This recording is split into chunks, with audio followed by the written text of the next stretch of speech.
We have with us Dr. Anil Kumar V, scientist at Vikram Sarabhai Space Center, Trivandrum, who will be talking regarding AM for space and the perspective from ISRO.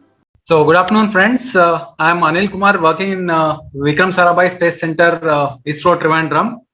I am responsible for development and supply of titanium and superalloy products for launch vehicles as well as satellite programs of ISRO.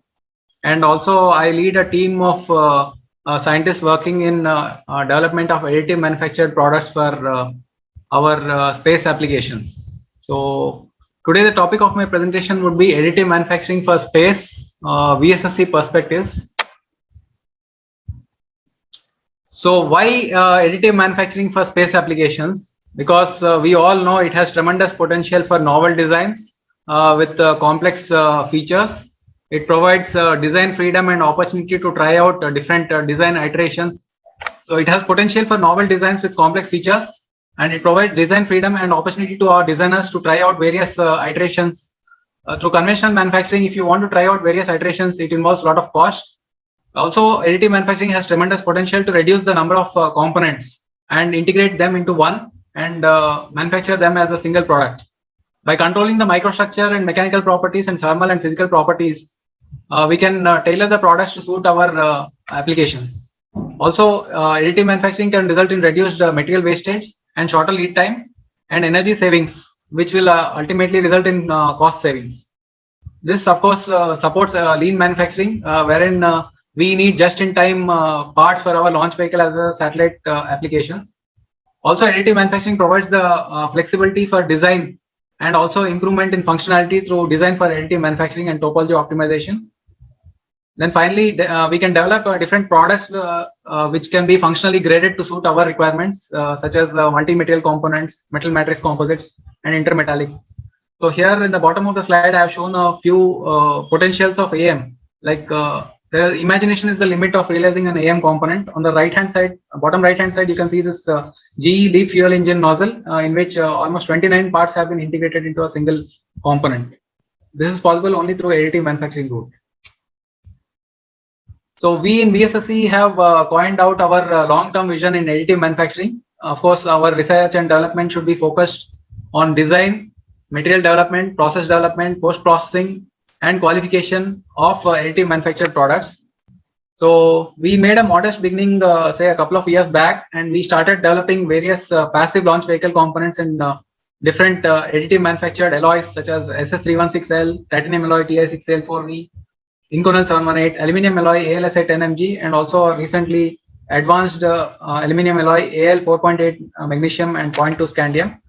This is mainly using the powder bed facilities available within the country. So far, we don't have a machine in-house, so we depend on various service providers in the country who acquire services for this powder bed fusion.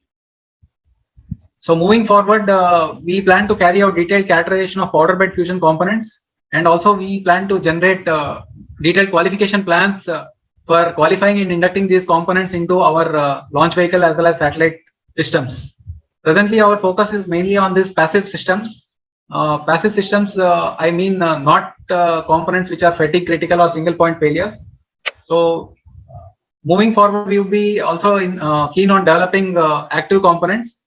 So coming to the sizes of components, which is of our interest to our space community, the sizes are right from small size to very large size components. So technologies such as directed energy deposition, electron beam additive manufacturing, wire arc additive manufacturing, as well as laser powder bed fusion, which we are currently doing. All these technologies would be in our scheme of things to develop various sizes of components. And of course, our interest also would be to understand the process design and also carry out simulation studies for this various additive manufacturing routes. Then finally, after developing this thorough understanding in these areas, we would be keen on developing active launch vehicle components such as propellant tanks, engine components, and also we will be looking at consolidating multiple parts and printing them as a single component, and of course to carry out optimal designs. So going forward, maybe 5 years down the line or 4 years down the line, we would be keen on developing novel designs and functionally graded materials, and also keen on developing new and futuristic alloys which are difficult to manufacture through conventional manufacturing routes. And of course, our focus would be on 3D printing of complex space systems as a single component. So as I mentioned in the previous slide, the main focus of R&D in additive manufacturing in VSSC would be to understand the metallurgy of various AM processes mentioned in the previous slides, and also to study the effect of process variables on the mechanical properties, the residual stresses in additive manufactured components. We know that residual stresses play a key role in the use of additive manufactured products. So that would be one interesting and important area for us to do some research. And also compatibility of AM products for space applications would be one area which we would be keen on, because we know that conventional products have been developed to suit our applications, but going into additive manufactured root products, since it is an unexplored domain, we would be keen on studying the compatibility of these products for our applications. And also we would be keen on seeing what is the machine to machine variation or the change in raw material source on the mechanical properties. And also we know that in additive manufactured components, the mechanical properties are highly directional. That is, there is anisotropy among the directions. So we will be keen on studying the anisotropy in various alloy systems and how to reduce the anisotropy by doing suitable post-processing treatments such as heat treatment, HIP. And also we will be keen on studying the various defects that can be that can evolve during additive manufacturing, and also we need to evolve some reliable NDT techniques to study them. And we want to address the challenges and shortcomings in qualifying these components for our critical applications, and thereby provide confidence for our designers to induct them into our program. And of course, maybe sometime down the line, we would be in a position to evolve acceptance standards for various AM processes as well as materials. And of course, we want to take up the challenges in development of complex components and novel designs and functionally graded materials for our launch vehicle applications. Okay, this side again focuses on the various areas of R&D we need to focus in VSSC. That is, right from the powder making and the characterization, we need to have a thorough knowledge for us to understand the properties of the ultimate product.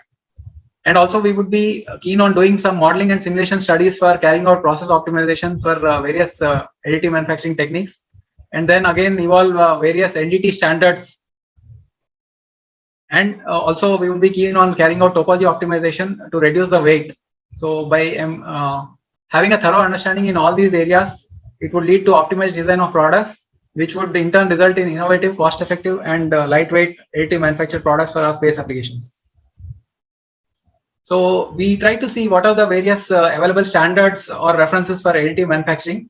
So these are the major standards which we can come across as of now. It is either aerospace material standards or ASTM F committee standards, mainly for additive manufacturing. And also we have ASTM and AMS for standards available for powders.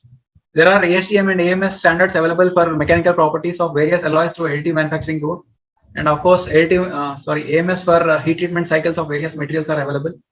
And the data sheets provided by various OEMs for additive manufactured alloys also would be one of the key inputs when we try to establish our own standards. And of course, a very comprehensive or a qualification plan or a standard or a specification for additive manufactured components has been released by American Welding Society, that is AWS D20.1, which is a comprehensive or a 108-page standard, which covers right from qualification of powders to the qualification of the component and also NDT of the components. And of course, we do have different ASTM and AMS for 3D printed alloys. Slowly, this number of standards available is increasing. And again, as I mentioned, AWS also covers the NDT requirements, non-destructive testing requirements for the additive manufactured products. So when we see the various available standards for additive manufactured grades, I have listed a few examples here, say 7 different alloys for which already ASTM standards are available. And these are the mechanical properties. In fact, if you see the conditions in which these alloys can be used, it is either stress relieved or T6 in case of aluminum alloy. And there's also a possibility of carrying out HIP plus T6 heat treatment. And similarly, a cobalt-based superalloy, it can be used in stress relieved, annealed, or HIP condition. Inconel again can be used in 3 different conditions, Inconel 718 as well as Inconel 625. And coming to SS316L, it can be used in either in stress relieved or in solution annealed condition. And these are the various properties mentioned here for different alloys. So as I mentioned, AWS D20.1, it is a comprehensive standard which covers the inspection and testing requirements for right from the powder machine and also the procedure qualification. So here, if you see, it covers both powder bed fusion as well as directed energy deposition techniques for different classes of products. By classes A, B, and C, here I mean the criticality of the products for the particular application. So coming to the launch vehicle or for space applications, we treat all products as class A. So class A is the most stringent, it specifies the most stringent acceptance criteria for both powder bed as well as directed energy deposition. So based on this fundamentals, what is there in this standard, we try to evolve our own standards. We move on to the equipment stage qualification, wherein the machine, the qualification is covered in AMS 7003. The heat treatment furnace, it needs to be calibrated and the procedures has to be done as per AMS 2750, the pyrometry standard. And the CNC machine, the measurement tools, the CMM used for measurement, all these need to be calibrated. And also the vibration sieve setup, it needs to be done as per ASTM B214. So our emphasis is mainly on the processes so that the final product meets our specification requirement. So by process control, we plan to achieve the product quality. So the qualification methodology, the next step would be the first article inspection stage, wherein we would be qualifying the machine, the material, and also the parameter optimization. So we do all these checks on 10 by 10 by 10 cubes. That is the chemical composition, the density measurement, the microstructure, the hardness, and also the physical properties we check as a part of the first article inspection. And coming to the tensile testing, we do carry out non-destructive testing by either radiographic testing or computed tomography on all the samples. The tensile testing and hardness is carried out on samples oriented in different directions, that is the X, Z, and 45-degree samples. And also the impact and fracture toughness when applicable. Like for titanium, impact and fracture toughness do form a part of the acceptance criteria. On the hardware, we need to carry out visual as well as non-destructive testing, both by either by radiography or by computed tomography, to have 100% coverage on all the components. Dimensional inspection and also the surface roughness, this also we do on 100% of the components. The hardness check, we do carry out on each hardware, and the functional testing or the cut-up testing, this is definitely carried out as a part of the first article inspection. So only when we are satisfied with all these results, we can say that this product can be taken up for production. And also after completion of the functional testing, we do carry out post-functional test, non-destructive testing again, to ensure that the hardware has not undergone any damage during the functional testing. And coming to the production hardware stage, after giving production clearance, we do carry out 100% NDT and dimensional inspection on all the hardware.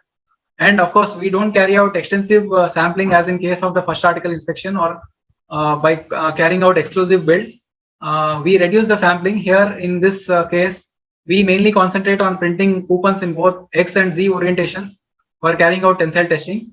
And we do carry out, we do print coupons which are representative of thick section alone in case of production hardware. Whereas in case of the first article inspection, we do carry out printing of thin as well as thick sections representative, so as to ensure that the properties are met in both thin as well as thick sections of the component.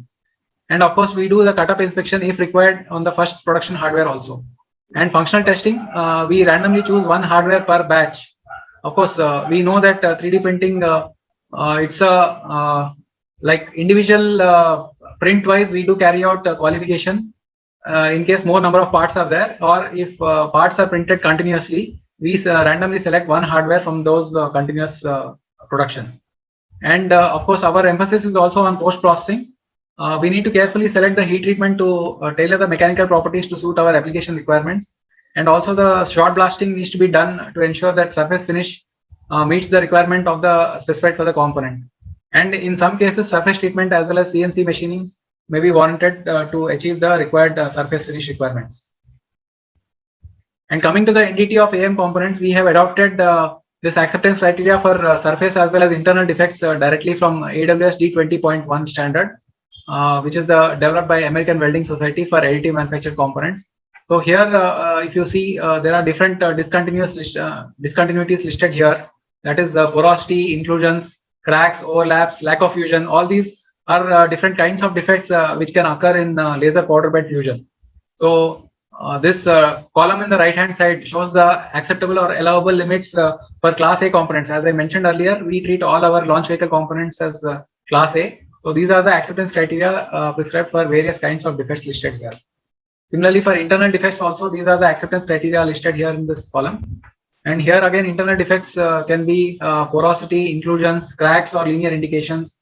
And of course, sometimes we see loose powder trapped in between two layers of powder which have been melted using the laser. And also lack of fusion or incomplete fusion and wrapping. These are some kinds of internal defects which we do see in laser powder bed fusion components.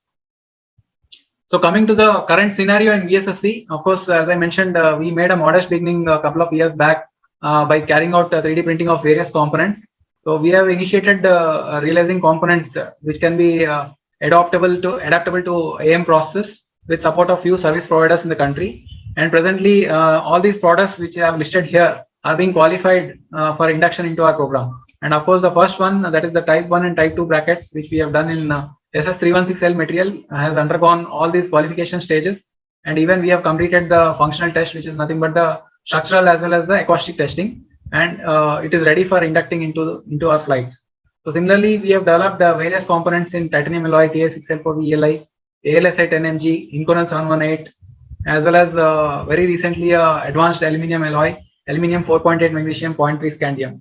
So all these different components are under various stages of qualification right now, being carried out by our scientists in different groups in VSSC. So I would be covering a few case studies, mentioning few details about what is the qualification or what are the salient features of those components, what we have done for our launch vehicles. So these are two SS316L brackets. If you can see here, the mechanical properties, if you carefully observe, are almost double that of what can be achieved in rod products. So this definitely is a good sign for us because we always look for weight saving. So we have done a detailed qualification of both these components as per AWS D20.1, and also what all qualification procedures we need to follow. I have shown in previous slides. All those qualification procedures these two brackets have undergone and are now ready to fly in our latest launch vehicle. So we have completed the structural testing, and these brackets have been successfully integrated into our launch vehicle hardware. And this would be the first 3D printed component to fly in a ISRO launch vehicle. Of course, we have earlier flown a few components in our satellites, but coming to structural components, this would be the first two types of brackets which would be flying in our launch vehicle.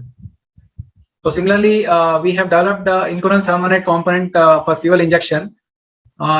This component, if you carefully observe, all these are interconnected channels, complex fuel channels, which have different injector holes opening to the outside. If you see here carefully, these holes are opening to the outside, which are of 0.8 mm diameter, and some distance away, these holes expand into 3 mm diameter, and all these holes are interconnected.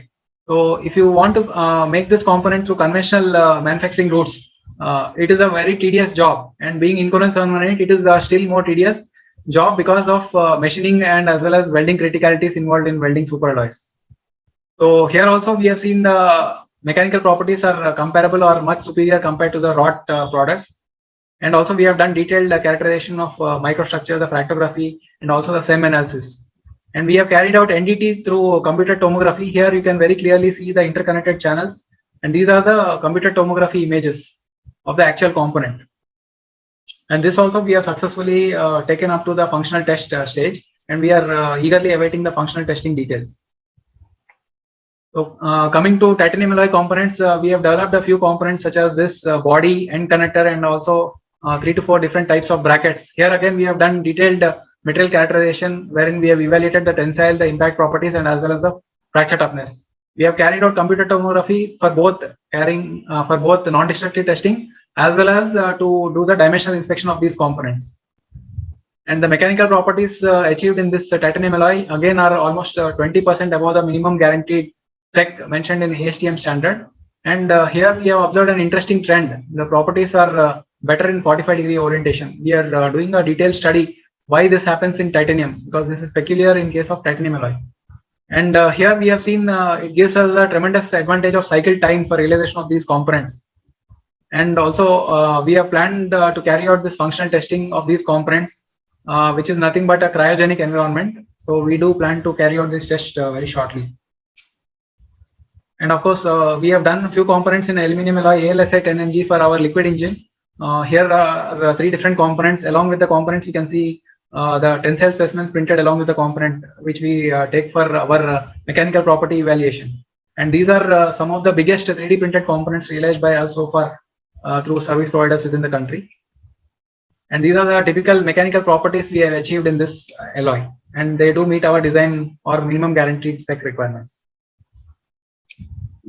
So to conclude our journey of AM, we have learned the following things. Like we need to check for the available international standards instead of reinventing the wheel.